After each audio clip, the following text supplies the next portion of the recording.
One of my favourite things about living in Sydney, though, is crazy places. For those of you who know, on George Street, there's a shop, and it's called Mick Smith's Gun Shop. Anyone know this shop? Yeah, it's in the middle of the biggest city in the country, and it sells guns. It sells handguns and rifles and shotguns. And just quietly, who the fuck is this shop for? There are three types of people with legitimate excuses to use guns in this country. We've got cops, security guards, and farmers, right? Now, Mick Smith's gun shop is run by Mick Smith, who, I shit you not, has a glass eye and a fucking plastic leg. Now, I don't know who hands out the licenses for gun shop owners, but if someone comes in and goes, "G'day, mate, I want to start a gun shop," and they've got a glass eye and a plastic leg, they've got a history. But so it's cops, security guards, and farmers, right? They're the only people. But we give guns to cops and security guards.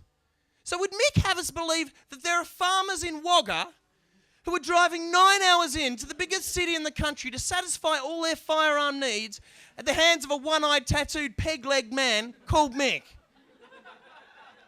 That's just bullshit. You know it, because, you know, you wouldn't get farmers. You get heaps of city folk coming in pretending to be, "G'day, mate, I'd like a gun for the farm, thanks, yeah." You want a gun for the farm? Yeah, I got a crop and I got pests coming to take the crop. Got to take out the pests. Mate, where's your crop? Oh, it's in my roof in the cross, yeah, you know.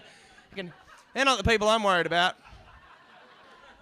They're crazy, but they're not the people I'm worried about, because you know there would be people that would go in without an excuse. They don't need any. "G'day, I'd like a gun, please." What kind of gun do you want? "One that gets the job done, you know. Stick your hands in the air, I've got a gun." That kind of gun, you know.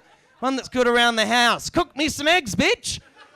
I've got a gun." I didn't want to go into this joke half-cocked, so I walked into Mick and said, "Hey, Mick, who's this shop for?" And he said, this is priceless. It's for gun enthusiasts. It's for people who, get this, are enthused and interested and excited by guns. Now, if you want, you can call me a conservative, but I reckon if there's one group of people in this country that we should never give any guns to, surely it's anyone who ticks those three boxes. One of the first things you'll notice too, if you ever walk past Mick Smith's gun shop, is the front window is not full of guns. What's it full of? Swords. Who the fuck is buying swords? Are there thousands of recreational Dungeons and Dragons fans that I don't know about?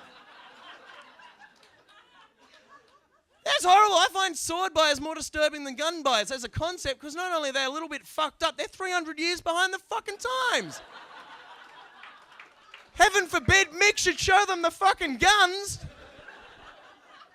And if you've seen them too, they're the most horrible swords imaginable. They're really gaudy and tacky, and they're really like shiny and bejeweled, and you know, they look like they're made by a gay blacksmith with a bedazzler. Do you know what I mean? Like, I'd be embarrassed to cleave someone with a sword that looked like that, but that's Sydney, isn't it? It's just camp and violent.